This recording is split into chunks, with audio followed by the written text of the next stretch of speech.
Now, the next technique I want to talk about has to do with plot. This is chapter 8 in the book. And the plot chapter is the longest chapter in the book, along with dialogue. And that's because plot is the most underestimated of all the major story skills.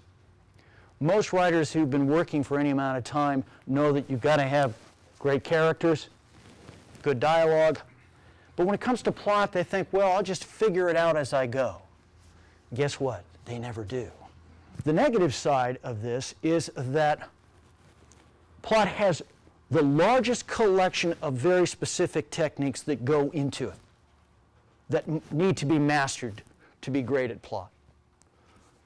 The positive side is that, well, they're all there. They're all specific techniques that you can learn if you do the work.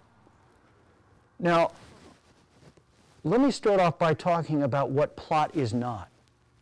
Plot is not what happens next. Now, because of the complexity of plot, what I use and talk about in the plot chapter are the 22 building blocks of every great story. What I believe to be the single most powerful set of tools for great storytelling that I know of. The entire plot chapter is based on it. The reason it's so powerful is that it gives you a very precise map to the middle of the script, where 90% of scripts fail. 22 steps gives you that map, so the story builds steadily from beginning all the way through the middle to the end.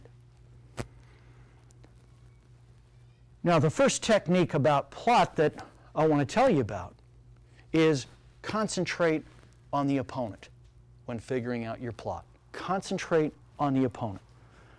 Now, this is counter to conventional wisdom. We've all heard it. The hero drives the story.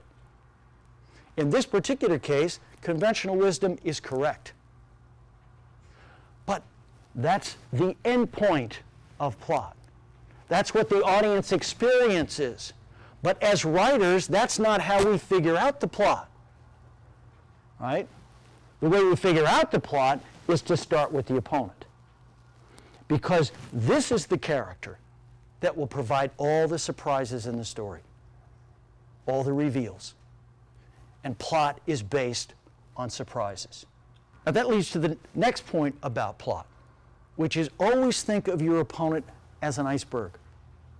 You know, with an iceberg, we've got a little bit on the surface, but most of it's below the surface, and that's the really dangerous part. A good opponent is the same way. There'll be a little bit on the surface, but most about the opponent is hidden. And that's the really dangerous part. Simple rule of thumb. The more about the opponent is hidden away, the more plot you have.